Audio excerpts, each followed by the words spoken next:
welcome to this edition of In Your Face. I'm Mark Legate, along with my partner, Trey Evans. Justin Spade. And our first topic today is, who's going to win the World Series? Trey? The Los Angeles Dodgers by far.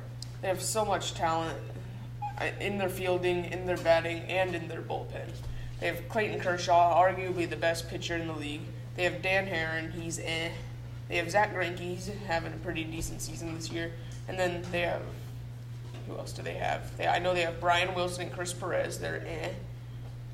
And then they have Hyun-Jin Ryu, he's having a pretty decent year too. And then they have Yasiel Puig. I think it's going to be Detroit. You look at Detroit, you look at Justin Verlander, who arguably is one of the best pitchers in all of baseball. He has had many no-hitters. He's had many shutouts.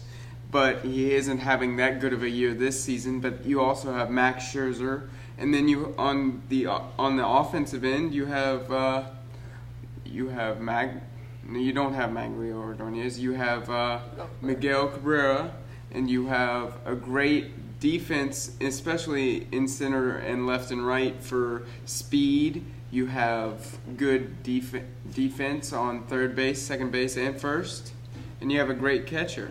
And I don't see how they could go wrong, except for in relief. They're not having that good of a relief year, but if you can have starters who can pull your team through at least 7 or more innings, you should be good. And I think that Detroit can do that better than Los Angeles can. I still think the Dodgers are going to win the World Series, but I'm not going to argue. The big topic of the NBA, will the Cleveland Cavaliers make it to the Eastern Conference Finals? I say no. Even though LeBron James made the decision to go to Cleveland, which is up in arms right now, many people are for it and many people are against it. But I still think no, because it's a super team. You have a lot of good players, but it takes a while for all those players' chemistry to come together. You can't expect every player on that team to come together the minute they step on the court. Of course they want to, but how many times has that actually happened in the NBA?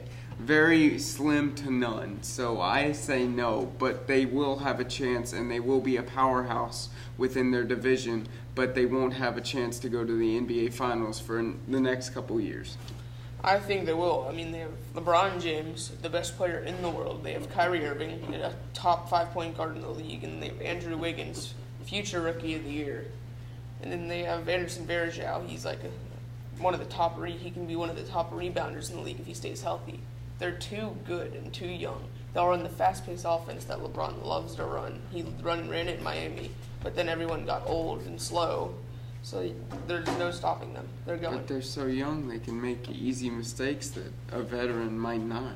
LeBron And you will can't teach expect them. LeBron to pull his weight and more like he did in Miami. He pulled his weight and he pulled more, other than maybe Dwayne Wade and Chris Bosh. He had to pull a lot of weight, and I don't think even at LeBron's age, as he's still young, he's older than he needs to be pulling that much weight for his team. Well, I think that's all the time we have for this edition of In Your Face. I'm Justin Spaeth. And I'm Trey Evans. Mark Legate.